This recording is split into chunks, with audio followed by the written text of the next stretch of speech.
Welcome to Rukhsana's Book Club, readers. And today, the word for the day, the word for this book is reciprocity. Now, reciprocity means that you're basically paying someone back. You're exchanging things with others so everybody gets something good. That's reciprocity. And this book I'm going to share with you, I have a special connection to this book. This book was published the same year as Big Red Lollipop. And in fact, for many of the awards, I was up against this book for big for the awards with Big Red Lollipop. For example, for the Charlotte Solitaire Award, they came in second. I won the award, and they came in second. And in fact, I bought the book and I got the people who made the book to sign it for me. They wrote to Rukhsana, a peer, and an inspiration. And these are the two people. There's a husband and wife team. They did it. Um, let's see, Philip Stead, he wrote the story, and Erin Stead, she did the pictures. And she did such a good job that she won the Caldecott, which is the top honor for illustrations, and it's called A Sick Day for Amos McGee. Okay. Mm. Amos McGee was an early riser. Every morning when the alarm clock clanged, he swung his legs out of bed and swapped his pajamas for a fresh pressed uniform. Okay. So this is setting the tone. There's Amos McGee. You can see him getting out of his bed. There's his alarm clock, and he is looking at his uniform. He's going to get dressed. So this is setting the story up. He would wind his watch and set a pot of water to boil, saying to the sugar bowl, "A spoonful for my oatmeal, please, and two for my teacup." You know, this is him. He's an old guy. Okay, look, he's making his oatmeal. He's having his tea. This is kind of like it's kind of got an old-fashioned tone to it, doesn't it? Belly full and ready for the workday, he'd amble out the door. There he is, walking to work. What does he do? Okay, it has the reader wondering, he gets up early. What's he gonna, what does he do? What's his job? Every day, Amos waited for the number 5 bus. Next stop, City Zoo, the bus driver would call. 6 a.m., right on time, he'd reply. So 6 a.m., that's pretty early in the morning. And actually, all this schedule is going to be very important. You're going to see why. Okay, so he takes the bus. Amos had a lot to do at the zoo, but he always made time to visit his good friends. Okay, he's at the zoo. There he is walking to the zoo. Oh, I love the pictures. I think the pictures are so amazing. First thing, he would play chess with the elephant, who thought and thought before making a move. There he is. And there's the elephant on this flimsy little stool. It's a funny picture, okay? And they're playing chess together. Whimsy. Remember I told you about Whimsy?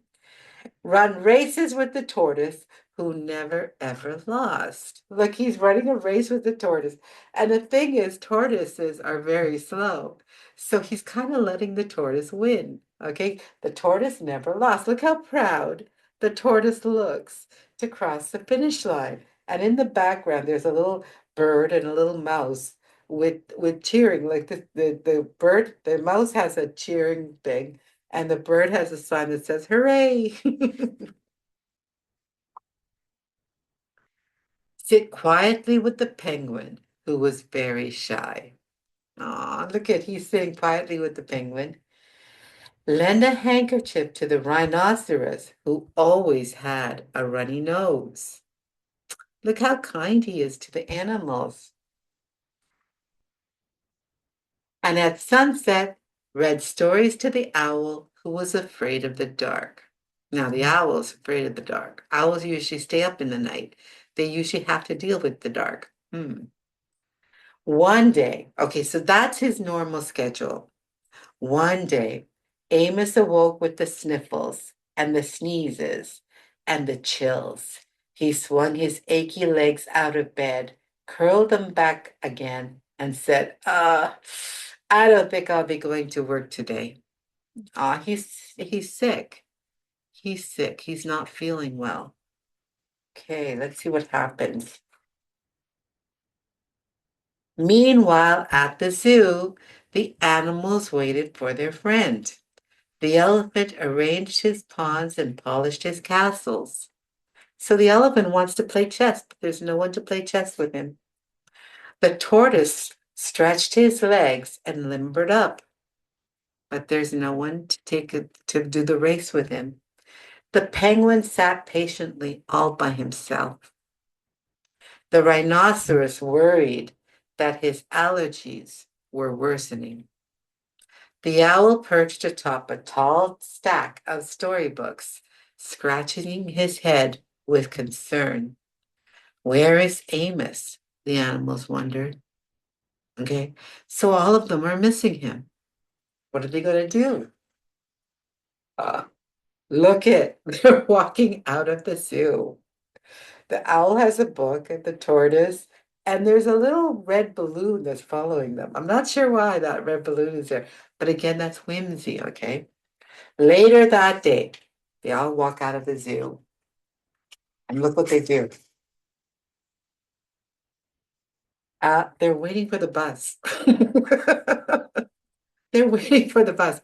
Remember, I told you that Amos's schedule would be important? They're kind of doing his schedule, but backwards. Look, they're on the bus. How did they get on the bus? We don't know, but somehow they got on the bus. Okay. And then, hooray, my good friends are here. They came to visit Amos. Okay. They came to visit Amos McGee. Look at that. He's not feeling well, so they're reciprocating. He's always been so kind to the animals. Now they're being kind to him. The elephant prepared a game of chess. Amos thought and thought before making a move. I'm too tired to run races today, said Amos to the tortoise. Let's play hide and seek instead. The tortoise hid inside his shell. Amos hid beneath the covers. It kind of looks like a shell too, right?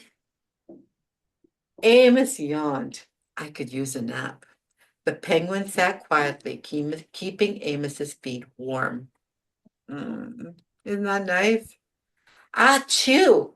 Amos woke with a sneeze. The rhinoceros was ready with a handkerchief. I'm beginning to feel much better, thank you, said Amos to his friends. He swung his legs out of bed. Perhaps we'll share a pot of tea. Can you mute yourself, please? Thank you. Amos wound his alarm clock. It's getting late, he said. After all, we have a morning bus to catch. So Amos said good night to the elephant, and good night to the tortoise, and good night to the penguin, and good night to the rhinoceros, and good night to the owl, who, knowing that Amos was afraid of the dark, read a story aloud before turning out the light. This time the owl is reading the story out loud. And then they're all sleeping, and the penguin, who is very shy, is looking out the window at the balloon that's flying away. The end. Now let's talk about the story.